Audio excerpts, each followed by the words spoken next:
नमस्कार। इस दुनिया में सिर्फ 3 लोग हैं जो कि अपने आप को 100 करोड़ लोगों का नेता बोल सकते हैं। उनमें से एक हैं प्रधानमंत्री मोदी, जिनके देश की पॉपुलेशन 130 करोड़। दूसरे हैं चाइना के प्रेसिडेंट शी जिनपिंग, जिनके देश की पॉपुलेशन है 140 करोड़ से ज़्यादा। और तीसरे लीडर हैं पोप फ्रांसिस, जो कि हैं तो एक छोटे से कंट्री के लीडर ही बोलिए, प्रेसिडेंट तो नहीं है लेकिन लीडर हैं, वो पोप हैं, वो उस कंट्री के ऑफिशियल हेड हैं। और कंट्री में रहते लोग 800 हैं, लेकिन उनके फॉलोअर्स जो उनको फॉलो करते हैं वो करीब 100 करोड़ हैं। और फॉलोअर्स भी ऐसे जो कि उनको नेता मानते हैं, अपना वोट नहीं देते हैं लेकिन अपना नेता मानते हैं और सीधे सीधे आंख बंद करके उन पर विश्वास करते हैं। अटूट विश्वास है उन पर। ऐसे ही 2 लीडर्स की मीटिंग हुई कल, प्रधानमंत्री मोदी की और पोप फ्रांसिस की। प्रधानमंत्री मोदी और पोप फ्रांसिस की मीटिंग जो हुई थी, ये मीटिंग ऐसी मीटिंग थी जिसमें करीब आप ये समझिए 700 करोड़ में से 200 करोड़ लोगों के नेता मिले थे। बहुत बड़ी मीटिंग थी और इस मीटिंग को मीडिया में चलाया गया, हर चीज़ हुई, इसके बारे में बात हुई, लेकिन इसकी अहमियत किसी को नहीं बताई गई। इनफैक्ट इस मीटिंग पर नज़र चाइना और पाकिस्तान की सबसे ज़्यादा थी। मीटिंग 20 मिनट चलनी थी और 1 घंटे चली, तो खुद ही आप समझिए कि पोप ने इस मीटिंग को कितनी तरजीह दी और प्राइम मिनिस्टर मोदी ने कितनी तरजीह दी। इस मीटिंग में एक चीज़ और हुई कि इनफैक्ट G20 के समिट में गए थे प्राइम मिनिस्टर, वहीं पर इटली में, रोम में, और वहीं पर ये पोप फ्रांसिस भी हैं, तो वो प्राइम मिनिस्टर वहाँ जाकर के मीटिंग कर ली और 20 मिनट के समय पहले से ही लिया हुआ था। इसके बाद वो यूके जाएंगे क्लाइमेट चेंज समिट पे। G20 में पाकिस्तान को तो किसी ने बुलाया ही नहीं, और यूके का जो क्लाइमेट चेंज समिट है पहले अपने TLP को संभाल रहे हैं इस समय वहाँ के प्राइम मिनिस्टर, तो वो अभी टाइम नहीं है उनके पास, वो बाद में जब देखेंगे तब तक क्लाइमेट देख लेंगे। G20 में पाकिस्तान को नहीं बुलाया, लेकिन उसकी जगह कतर को बुलाया गया था। खैर, वापस आते हैं इस मीटिंग पर। मीटिंग जो है बड़ी इंपॉर्टेंट थी और एक ऐसे टाइम पे आई जब चाइना अपने वेटिकन से रिलेशंस बेटर कर रहा है, और इस चाइना वेटिकन रिलेशंस पे भी पूरी दुनिया की नज़र है। ऐसे ही टाइम पे इंडिया के प्राइम मिनिस्टर उनसे मिले, इस पर भी पूरी दुनिया की नज़र थी। चाइना और पाकिस्तान की तो खास तौर से बड़ी पैनी नज़र थी। क्रिश्चियन कम्युनिटी, इनफैक्ट बोला यह जा रहा है कि ये मीटिंग जो हुई है ये क्रिश्चियन कम्युनिटी को टारगेट करके, क्योंकि प्राइम मिनिस्टर मोदी के इलेक्शंस आने वाले हैं गोवा में, मणिपुर में और केरला में, तो प्राइम मिनिस्टर मोदी एक वोट बैंक की ओर नज़र मार रहे हैं, लेकिन ऐसा है नहीं। क्रिश्चियंस की पॉपुलेशन पूरी वर्ल्ड में 2.3 बिलियन, यानी कि 230 करोड़, और 230 करोड़ में से 100 करोड़ के आसपास जो हैं वो कैथलिक्स हैं, जो कि सीधे सीधे पोप को अपना अध्यक्ष मानते हैं या अपना चीफ मानते हैं या अपना रिलीजियस गुरु मानते हैं। और जो कि टोटल जो पॉपुलेशन बनती है करीब 17% के आसपास। फोर्ब्स ने 2014 में पोप को वर्ल्ड का चौथा सबसे पावरफुल लीडर बताया था। आखिरी इंडियन प्राइम मिनिस्टर, किसी भी इंडियन प्राइम मिनिस्टर की मीटिंग जो पोप से हुई थी वो अटल बिहारी वाजपेयी की हुई थी, और उसके बाद से कोई मीटिंग नहीं हो पाई थी। इनफैक्ट ये मीटिंग इतनी अहम इसलिए थी कि जितने भी कंट्रीज़ हैं इस समय वो पोप से अच्छे रिलेशंस रखना चाहते हैं। अमेरिकी राष्ट्रपति मतलब अमेरिका को आज़ादी को 400 साल हुए हैं अमेरिका को बने हुए, और उसके बाद से वो 350 करीब 300 के आसपास, तो अमेरिका के और पोप का कोई रिलेशंस ही नहीं थे, कोई एम्बेसी नहीं थी, कोई जान पहचान नहीं थी, कोई बातचीत नहीं थी, कोई अमेरिकन प्रेसिडेंट गया भी नहीं पोप के पास। लेकिन कोल्ड वॉर के टाइम पे ये बात समझ में आई अमेरिकन प्रेसिडेंट को कि पोप की अहमियत क्या है, तो उन्होंने जाना शुरू किया। पहले प्रेसिडेंट थे जॉन फिट्जजेरल्ड कैनेडी 1960s में, उसके बाद 1970s एंड में, और 70s के एंड में जो अमेरिकन प्रेसिडेंट वहाँ गए, उसके बाद वहाँ पर अमेरिका ने अपना एक मिशन भी खोल दिया और फुल रिलेशंस बना दिए। 84 तक सारे रिलेशंस बन चुके थे। अमेरिका को भी अहमियत समझ में आई। ये अहमियत क्या है? ये अहमियत ये है कि 100 करोड़ लोग पोप को अपना लीडर मानते हैं, और इंडिया की पाकिस्तान में या इंडिया की चाइना में या इंडिया की अमेरिका में एक एम्बेसी होगी, 2-3 कॉन्सुलेट होंगे, लेकिन पोप का चर्च हर शहर में है और हर शहर में 3-3 4-4 चर्च है। तो पोप का जो नेटवर्क है और पोप का जो इन्फ्लुएंस है वो हर शहर के हर कोने तक पहुंचता है।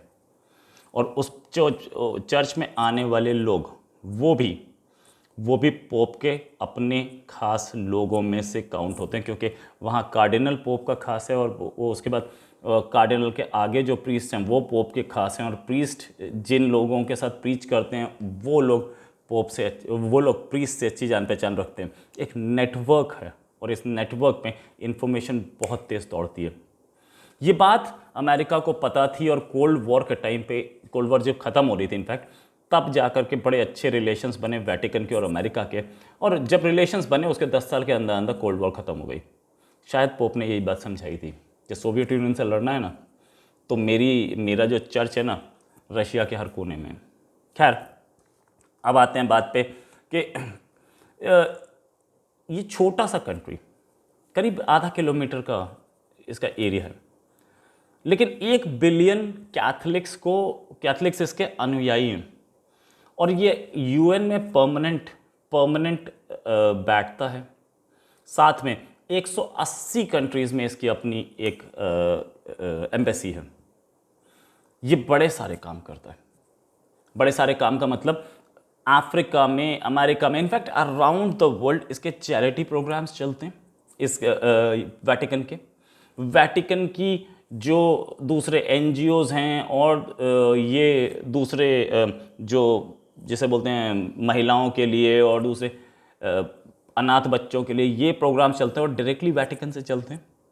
तो वहाँ पे भी इनके आदमी बैठे होते हैं, हर कोने में आदमी बैठा होना।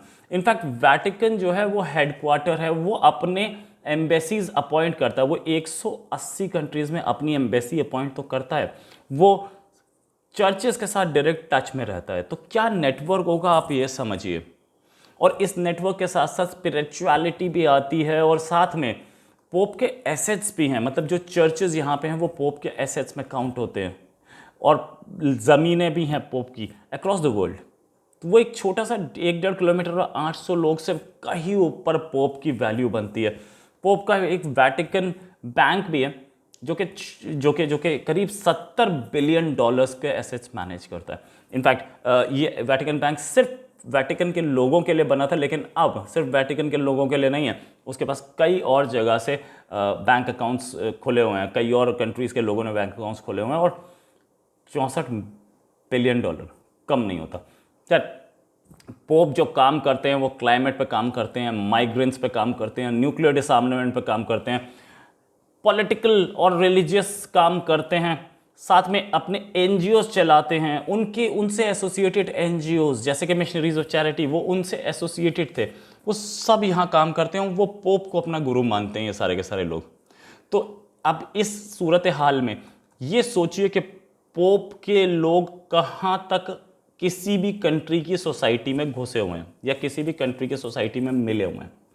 यहाँ से बात आगे निकले तो पोप का डिप्लोमेटिक क्लाउड क्या है। पोप का डिप्लोमेटिक क्लाउड इतना है कि अमेरिका के प्रेसिडेंट को वहाँ मिलने, अभी जैसे जो हमारे प्राइम मिनिस्टर ने मुलाकात की उसी के आसपास अमेरिकन प्रेसिडेंट ने भी मुलाकात की पोप से।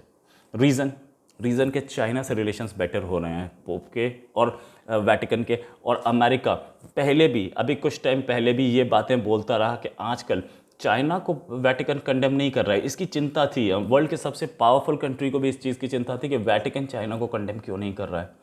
तो मतलब ये समझिए कि पोप का क्लाउड कितना और पोप का इन्फ्लुएंस कितना है वर्ल्ड की इस पूरे डिप्लोमेसी पे। जहाँ तक बात आती है कि प्रेसिडेंट रोनाल्ड रीगन ने भी 84 में, मतलब 1984 के आसपास वही अपनी वहाँ पे एम्बेसी खोली थी, अपना डिप्लोमेटिक रिलेशंस एस्टैब्लिश किए थे। लेकिन चाइना ने 1951 से इनसे रिश्ते ख़त्म कर रखे थे, और 1951 से जो रिश्ते ख़त्म थे उसको कई बार एस्टैब्लिश करने की कोशिश की गई दोनों साइड से, लेकिन हो नहीं पाए। अब पोप फ्रांसिस जब नए पोप बने तो इन्होंने पूरे ध्यान से चाइना से बेटर रिलेशंस बनाने की कोशिश की, क्योंकि वहाँ पे भी करीब 30 लाख से और 80-90 लाख के आसपास क्रिश्चियंस बताए जाते हैं, और जिसके लिए पोप चिंतित थे। वहाँ पे वेटिकन ने पूरी कोशिश की चाइना से बेटर रिलेशंस बनाने की, और चाइना भी रिलेशंस बेटर बनाने की कोशिश कर रहा था, और दोनों के बीच में हो गया एक सीक्रेट पैक्ट। उस सीक्रेट पैक्ट की ज़्यादा डिटेल्स तो अवेलेबल नहीं है, लेकिन ये सीक्रेट पैक्ट 2018 में हुआ था। और ये सीक्रेट पैक्ट की जो हमें डिटेल्स पता लगी वो ये है कि चाइना में जो चर्चेस हैं उसमें जो अपॉइंटमेंट्स करेंगे कार्डिनल्स की और दूसरे सीनियर्स की, वो चाइना की गवर्नमेंट करेगी, और उस पर पोप रबर स्टैंप का काम करेंगे। पोप उनको छेड़ेंगे छाड़ेंगे नहीं। हालांकि इस कॉन्ट्रैक्ट में ये लिखा है कि पोप के पास वीटो पावर है, पोप चेंज कर सकते हैं, लेकिन आज तक कोई ऐसा चेंज हुआ नहीं है।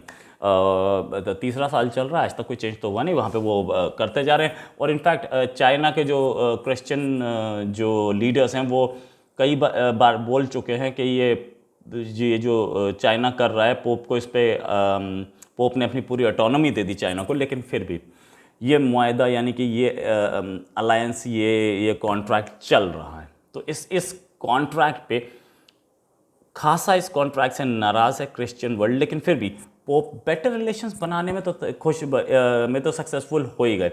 अब जहाँ तक बात यह कि और दूसरा कॉन्ट्रैक्ट, तो चाइना से जो रेबल्स भागे थे, उन रेबल्स ने बताया है कि चाइना का एक सीक्रेट पैक्ट है वेटिकन से। ये सीक्रेट पैक्ट जो है उसके हिसाब से चाइना $2 बिलियन पर ईयर देता है वेटिकन को, और बदले में वेटिकन जो है वो चाइना के खिलाफ कोई स्टेटमेंट नहीं देगा, और वहाँ पर क्रिश्चियनिटी में यानी कि चर्चेज़ में जो अपॉइंटमेंट्स होंगी वो चाइना के हिसाब से होंगे।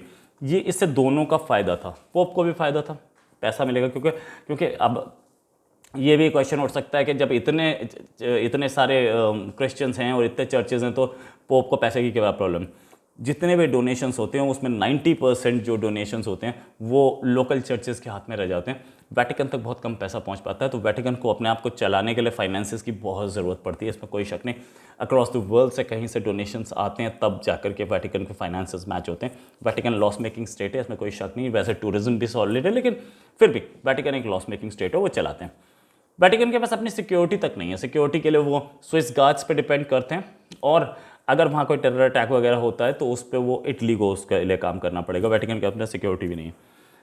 अब जहाँ तक बात ये कि चाइना जो बिशप्स जो अपॉइंटमेंट करता है, ये काम वेटिकन से होता है पूरी वर्ल्ड में, लेकिन चाइना ने ये काम चाइना ने अपने काम अपने हाथ में ले लिया। चाइना इनफैक्ट बुद्धिज्म के साथ भी ऐसे ही कर चुका है। उसने ही अपना एक पंचन लामा बैठाया, वो या पंचम लामा को अपनी तरफ कर लिया, और दूसरा करमप्पा लामा भी उसने एक अपना बैठा लिया था। वो करमप्पा लामा भाग के इंडिया आ गए, दूसरी बात है। और दलाई लामा नेक्स्ट, वो भी कोशिश ये कर रहा है कि नेक्स्ट दलाई लामा भी अपना बना दे। खैर एनीवेज, अभी जो करंट दलाई लामा है वो भी चाइना के फेवर में नहीं है, और नेक्स्ट दलाई लामा कोई होंगे कि नहीं पता नहीं, क्योंकि ये वाले दलाई लामा बोल चुके हैं कि मैं ही आखिरी होऊंगा। तो वो इस पर भी कंट्रोवर्सी बहुत है।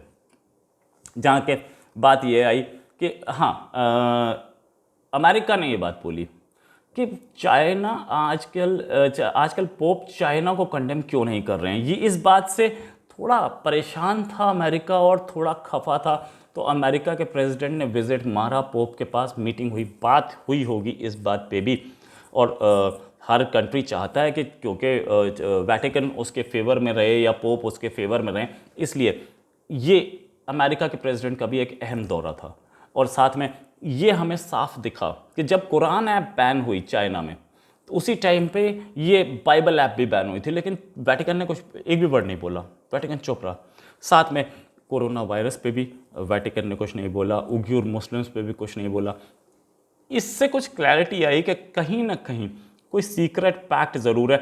और जो डिसिडेंट्स बोल रहे हैं कि $2 बिलियन वाला मामला है, $2 बिलियन देता है और उसके बदले में ये एश्योरेंस दिया है कि चाइना को कंडेम नहीं किया जाता है, इसमें कुछ तथ्य दिखता है, क्योंकि वेटिकन भी बहुत सीक्रेसी रखता है और चाइना भी सीक्रेसी लगता है। लेकिन ये तो दिखता है, पैसा हो ना हो, लेकिन दोनों कंडेम करने से पोप चाइना को कंडेम कर नहीं रहे हैं, पोप चाइना के खिलाफ कुछ नहीं बोल रहे हैं, और चाइना भी पोप के लिए बहुत कंसिडरेट है। तो ये भी दिख रहा है। और ये चीज़ चाइना अब पोप को अपने फेवर में ले रहा है, ये चीज़ इसके लॉन्ग टर्म रेमिफिकेशंस होंगे। और लॉन्ग टर्म रेमिफिकेशंस कैसे होंगे कि यूरोप में बहुत सारे ऐसे कंट्रीज़ हैं जो कि यूरोप जो कि पोप की बड़ी इज्जत करता है, तो उधर उसके थ्रू चाइना हो सकता है बेटर रिलेशंस बनाने की कोशिश करे।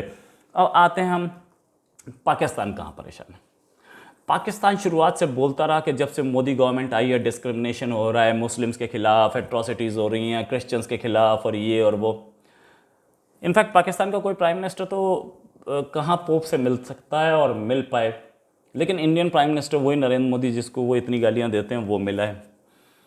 साथ में वो ये भी बोलते हैं कि 2020 में यूएस का एक कमीशन था इंटरनेशनल रिलीजियस फ्रीडम का, उसने इंडिया को कंट्री ऑफ पर्टिकुलर कंसर्न बोला था। यानी कि जो एट्रॉसिटीज़ हो रही थी, माइनॉरिटीज सेफ नहीं है, ऐसे एलिगेशंस पाकिस्तान की तरफ से लगते थे। तो पोप की ये जो मीटिंग थी, जो 20 मिनट होनी थी और 1 घंटा चली, ये मीटिंग भी अपने आप में कुछ बताती है कि ऐसी किसी बात को वेटिकन रिकॉग्नाइज नहीं करता कि यहाँ माइनॉरिटीज़ पर एट्रॉसिटीज़ हो रही हैं और माइनॉरिटीज़ के साथ इतनी प्रॉब्लम्स हो रही हैं। और साथ में वेटिकन ये रिकॉग्नाइज करता है कि इंडिया में क्रिश्चियंस खुश हैं। इनफैक्ट प्राइम मिनिस्टर मोदी ने उन्हें इंडिया आने के लिए न्योता भी दिया, तो पोप ने बोला कि ये बेस्ट गिफ्ट है मेरे लिए, तो इसका मतलब वो आने वाले हैं। और आने वाले हैं तो क्रिश्चियनिटी यहाँ पे खुश है, क्रिश्चियंस यहाँ खुश हैं और क्रिश्चियंस को कोई प्रॉब्लम नहीं है यहाँ पे, ये इसमें रीअफर्म हुआ। वरना ऐसी कोई बात ज़रूर पोप की तरफ से स्टेटमेंट में ज़रूर आई होती। तो ये प्राइम मिनिस्टर मोदी की एक बहुत बड़ी डिप्लोमेटिक विक्ट्री है कि वो पोप को अपने पोप से बेटर रिलेशंस बनाने में कामयाब हुए और ये अब नेक्स्ट लेवल पे पहुँचे, हमें उम्मीद ये है। इसी के साथ एक और खबर के साथ फिर हाजिर होंगे। नमस्कार, जय हिंद।